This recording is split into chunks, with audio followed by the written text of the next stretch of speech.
J'ai vu tant de choses que vous, humains, ne pourriez pas croire.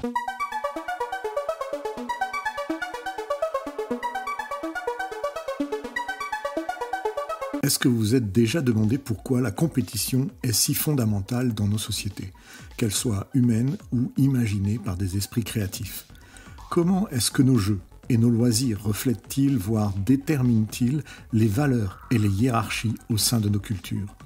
Bienvenue dans Sauce Fiction, le podcast où aujourd'hui, nous allons plonger au cœur de L'Homme des Jeux, un chef-d'œuvre de science-fiction écrit par Ian Banks, qui explore avec acuité ces questions à travers le prisme de son univers fictif, un univers qu'il a nommé la culture, et d'une société étrange régie par un jeu très complexe, l'Azad. Dans ce roman, le protagoniste, Jerno Morat Gurgey, un citoyen de la culture, s'engage dans un jeu qui dépasse de loin le simple divertissement pour devenir un enjeu politique et social. Ce faisant, Banks nous invite à réfléchir sur le rôle de la compétition dans notre propre existence. Est-ce simplement un moyen de se mesurer aux autres, d'évaluer notre position dans une échelle des valeurs subjectives, ou est-ce que cela va bien plus loin en façonnant notre identité propre, nos relations et même nos systèmes politiques? Alors que vous vous apprêtez peut-être à écouter ce podcast, peut-être en attendant d'arriver quelque part, ou en buvant un café, ou même en vous rendant au travail, ou encore en vous relaxant chez vous, considérez les jeux auxquels vous participez vous-même. Sportifs, sociaux, professionnels, jeux vidéo ou jeux classiques, il ne s'agit pas de considérer uniquement les jeux ludiques, mais aussi les postures et les scénarios que nous utilisons tout un chacun chaque jour lorsque nous interagissons avec les autres. Comment est-ce que tous ces éléments vont influencer notre perception de nous-mêmes et des autres? Comment les règles du jeu, explicites ou implicites, reflètent-elles alors nos valeurs et celles de la société? En ça, L'Homme des Jeux est plus qu'une simple histoire de science-fiction, c'est une exploration de la nature humaine à travers le prisme des jeux et de la compétition. Je vous invite donc à explorer avec moi comment, même dans une société apparemment parfaite et équilibrée, comme dans cet univers de la culture créé par Ian Banks, la compétition et la quête de sens restent des moteurs essentiels de notre condition humaine, reflétant nos aspirations, nos luttes et nos rêves. Êtes-vous prêts pour le jeu ? Alors que la partie commence.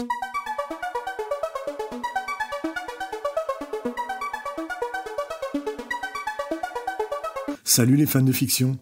Il faut savoir que dans le vaste univers de la science-fiction, rares sont les œuvres qui parviennent vraiment à tisser une toile aussi riche et complexe que L'Homme des Jeux de Ian Banks. Il est donc difficile de donner une vision complète de ce récit, mais notre exploration va tout de même nous plonger au cœur de ce chef-d'œuvre, non seulement pour en dévoiler l'intrigue et les personnages, mais aussi pour en déchiffrer les thèmes profonds et leur résonance avec notre propre réalité.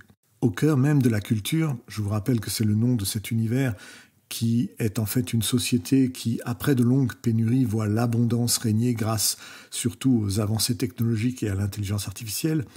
Eh bien, au cœur de cet univers, nous allons suivre Jerno Morat Gurgey, que nous allons appeler Gurgey par simplification.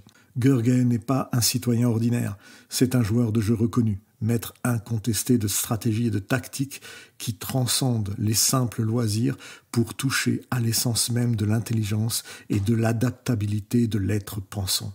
Lorsqu'une opportunité se présente à lui de participer au jeu d'Azad, un jeu si complexe qu'il modèle la structure même de l'empire d'Azad, Gurgey est catapulté dans un univers qui remettra en question non seulement sa compréhension du jeu, mais aussi ses valeurs et sa place dans cet univers.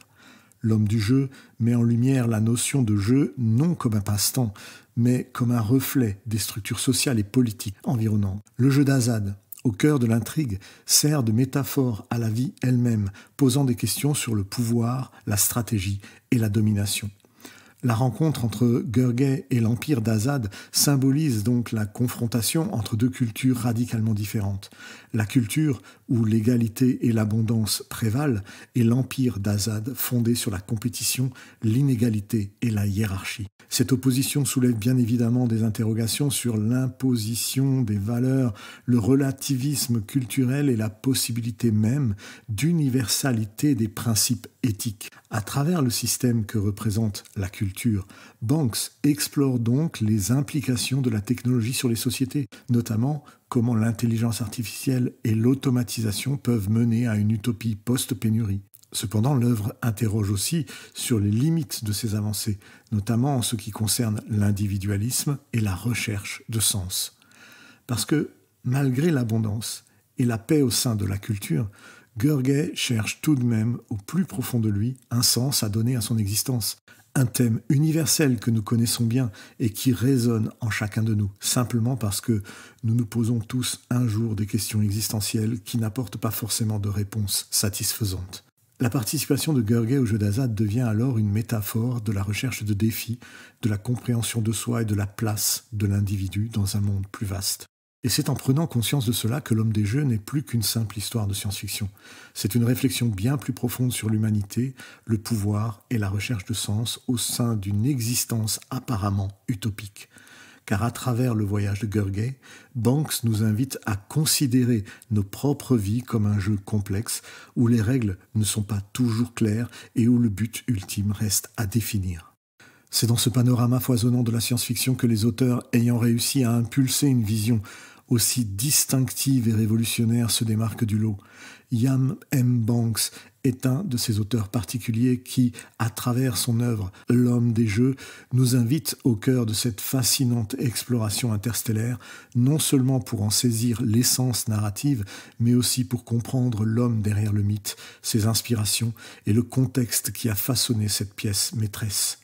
Né en Écosse en 1954, Banks s'est immergé très tôt dans l'univers de la science-fiction, un genre alors en pleine effervescence, marqué par des auteurs visionnaires qui ont sans doute éveillé en lui cette flamme créatrice. Les œuvres de Isaac Asimov, Arthur C. Clarke et Philip K. Dick, les piliers du genre, avec leurs réflexions sur la société, l'avenir de l'humanité et la nature de la conscience, ont pavé certainement le chemin de sa propre quête littéraire. C'est dans ce fertile terreau culturel, baigné par le questionnement de l'après-guerre et la montée de la technologie que Banks a commencé à forger son identité d'écrivain. Mais L'Homme des Jeux n'est pas seulement le produit d'une imagination nourrie par des classiques de la science-fiction. C'est aussi le reflet d'une époque marquée par la guerre froide, les débats sur le nucléaire et une profonde remise en question des structures sociales et politiques de l'époque. Banks lui-même, avec son engagement politique et son regard critique sur la société, imprègne son œuvre de cette conscience aiguë des enjeux de son temps. Le jeu, dans L'Homme des Jeux, devient ainsi une métaphore de la vie, un reflet des dynamiques de pouvoir, des aspirations et des conflits que l'humanité perpétue depuis des siècles sans jamais en tirer la moindre leçon. En traversant les paysages dystopiques et les émotions complexes des personnages de L'Homme des Jeux, on perçoit également l'écho de la propre introspection de Banks sur la condition humaine, sur notre propension à la compétition, à la conquête, mais aussi sur notre capacité à ressentir de l'empathie ou à coopérer. Ce n'est pas un hasard si le protagoniste, Gurgey, se trouve à la croisée des chemins, entre le désir de triompher dans l'arène du jeu d'Azad et une quête plus profonde de sens et de connexion avec le grand tout. Ma propre expérience de lecture de L'Homme des Jeux a été une révélation. En suivant le parcours de Gurgey, j'ai été amené à revoir ma propre relation au jeu de la vie quotidienne, où souvent, sans même y penser, nous jouons selon des règles dictées par des structures invisibles. Banks, avec son talent narratif exceptionnel, nous invite à questionner ces règles, à envisager des mondes ou d'autres jeux basés sur d'autres valeurs qui pourraient façonner des sociétés totalement différentes. L'Homme des Jeux est donc bien plus qu'une simple évasion dans l'inconnu. C'est une incitation à explorer les possibilités infinies de l'existence, à remettre en question nos certitudes et peut-être à imaginer de nouvelles manières de vivre ensemble. À travers cette œuvre, Banks ne nous livre pas seulement une histoire captivante, il nous offre une clé pour comprendre le passé, interroger le présent et rêver de l'avenir. Alors que nous naviguons ensemble à travers les intrigues complexes et les réflexions profondes de l'homme des jeux de Iain M. Banks, je ne peux m'empêcher de faire une petite pause et de vous inviter, chers fans de fiction, à révéler vos pensées sur l'univers de la culture, sur les dilemmes moraux et les jeux d'esprit auxquels Gurgé est confronté. Quelle vision de l'avenir cette œuvre suscite-t-elle en vous? Voyez-vous des parallèles avec notre propre monde par hasard? Je vous engage vivement à partager vos impressions, vos questions ou même vos critiques dans les commentaires ci-dessous.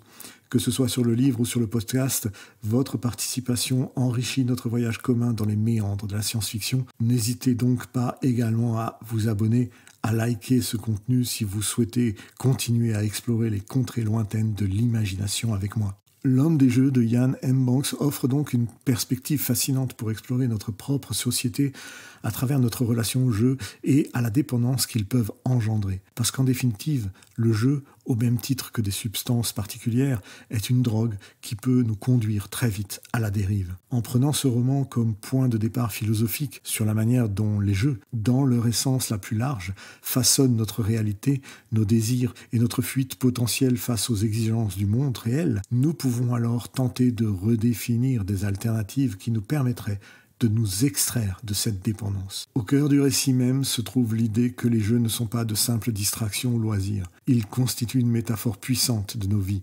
reflétant les structures sociales, économiques et politiques qui nous gouvernent. Le jeu de la ZAD, central dans le livre, va au-delà du divertissement pour devenir un reflet de l'ordre social et politique de l'empire d'Azad. Cette dualité entre le jeu comme divertissement et le jeu comme reflet ou même constructeur de réalité nous invite à penser notre société autrement. La dépendance aux jeux, qu'ils soient vidéo, sportifs ou sociaux, peut être alors interprétée comme une quête de maîtrise dans un environnement contrôlé, contrastant avec l'incertitude et le manque de contrôle perçu dans notre vie réelle. Cette quête, elle est intrinsèquement liée à la notion d'évasion. Les jeux nous offrent un refuge, un espace où les règles sont claires et où l'effort est directement lié à la récompense, contrairement à la complexité et à l'ambiguïté du monde réel qui en est le miroir inversé. Cependant, cette fuite dans l'univers des jeux soulève aussi des questions philosophiques sur l'authenticité de l'expérience et notre engagement envers la réalité.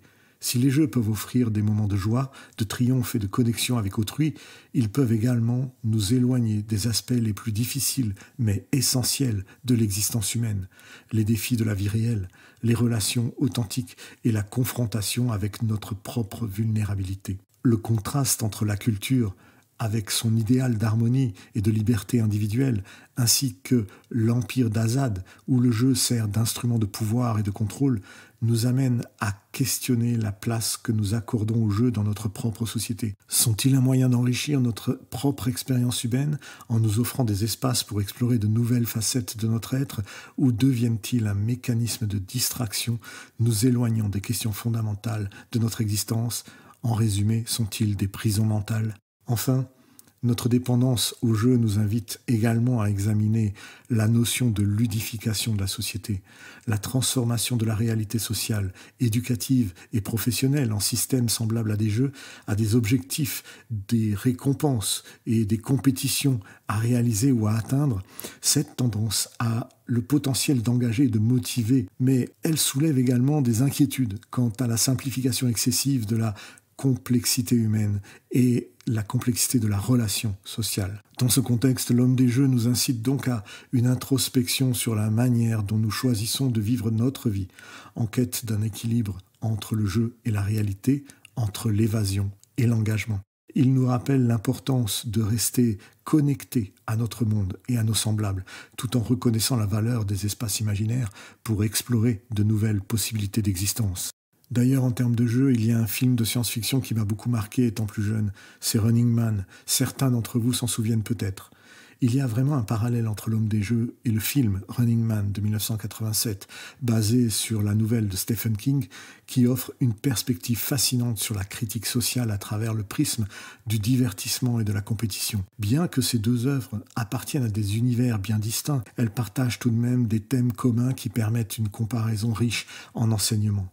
Par exemple, Dans L'Homme des Jeux, la société de la culture représente une utopie post-pénurie où les besoins ont tous été comblés, permettant à ses citoyens de se consacrer à des activités enrichissantes, y compris les jeux. Cependant, le jeu d'Azad, dans l'empire éponyme, est un reflet de la hiérarchie sociale et du contrôle politique sur les masses. De même, Running Man dépeint une société dystopique où le gouvernement utilise un jeu télévisé dans lequel les participants luttent pour leur survie comme outil de divertissement et de distraction pour la population, tout en renforçant le contrôle social et politique. Les deux œuvres utilisent donc la compétition comme un miroir de leurs sociétés respectives. Dans L'Homme des Jeux, le jeu d'Azad est intrinsèquement lié à la structure sociale et politique de l'Empire, où l'issue du jeu peut déterminer le destin d'individus et même de planètes.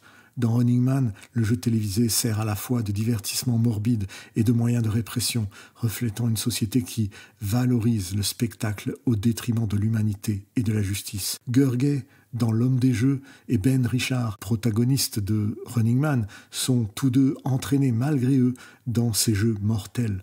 Leur parcours devient donc un acte de résistance contre le système oppressif, mettant en lumière le potentiel de l'individu à défier les structures de pouvoir établies. Leur lutte soulève bien des questions sur la liberté individuelle, le destin et la capacité de changer le cours des événements. Les deux histoires sont en fait une critique de la manière dont le divertissement est utilisé pour manipuler et distraire les masses.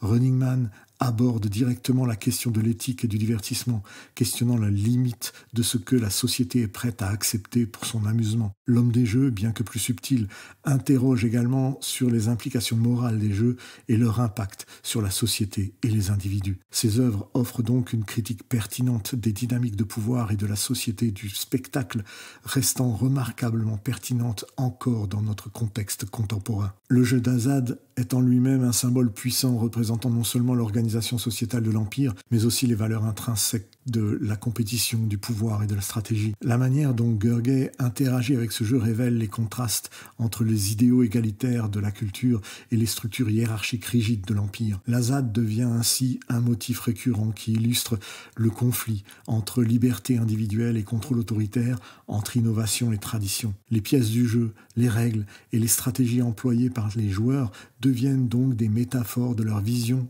de leur idéal d'un monde, soulignant comment des systèmes apparemment ludiques peuvent représenter et même influencer les réalités politiques. D'un point de vue des innovations scientifiques et technologiques, L'Homme des Jeux s'inscrit bien sûr dans un futur imaginaire où l'intelligence artificielle, le voyage interstellaire et la manipulation génétique sont monnaie courante. Ces éléments ne sont pas seulement des gadgets qui viennent compléter un certain narratif. Ils questionnent également sur l'essence même de notre humanité, de la conscience et de notre rapport à l'autre. La culture, avec ses IA, intelligence artificielle, hautement évoluée, et sa société basée sur l'abondance et l'absence de contraintes matérielles, offre un contraste saisissant avec l'empire d'Azad, où la technologie est au service d'une élite oppressive. Cette dichotomie soulève bien des questions pertinentes sur notre propre trajectoire technologique. Jusqu'où pouvons-nous aller dans la quête de perfectionnement sans perdre de vue notre humanité? En examinant L'Homme des Jeux,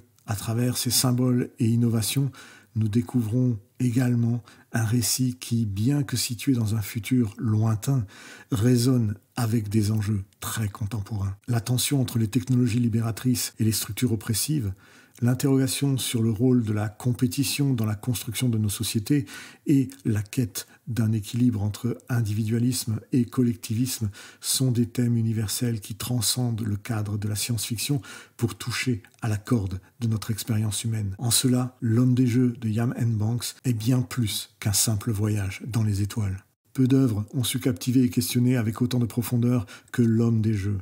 Au-delà d'une simple histoire de compétition interstellaire, ce récit nous confronte à des questionnements fondamentaux. La culture, cette civilisation qui a transcendé la matérialité et les conflits, se trouve face à un dilemme éthique. Jusqu'où peut-on aller pour préserver la paix et l'harmonie ?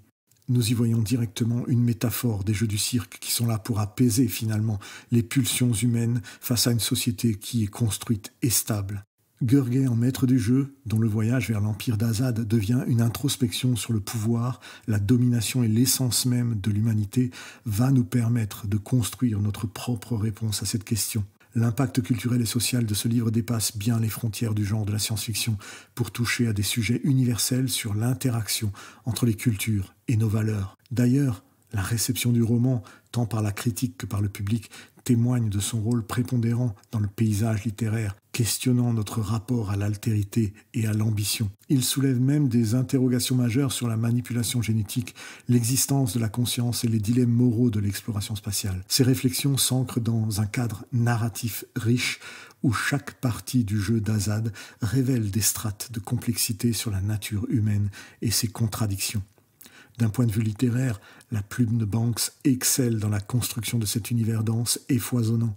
La manière dont il tisse le développement des personnages, en particulier celui de Gurgay, illustre bien une maîtrise du narratif qui nous engage, nous, lecteurs, directement dans une réflexion sur notre propre existence.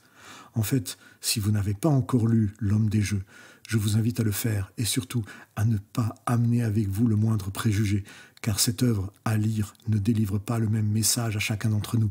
C'est avant tout un univers à explorer, une invitation à réfléchir sur des questionnements éthiques et philosophiques profonds qui nous concernent tous, mais qui émanent d'abord de nous.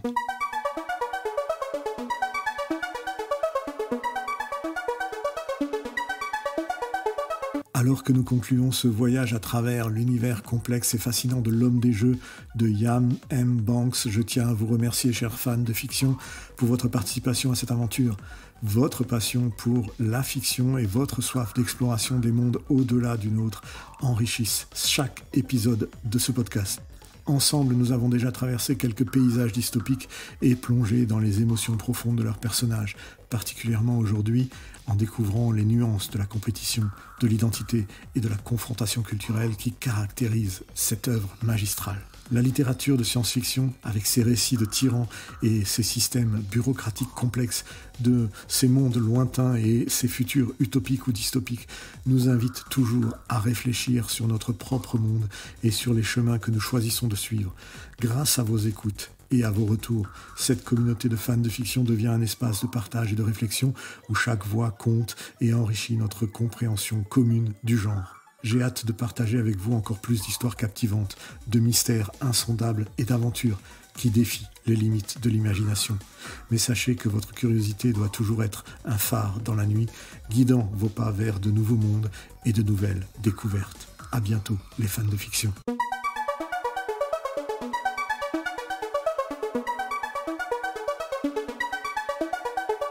J'ai vu tant de choses que vous, humains, ne pourriez pas croire.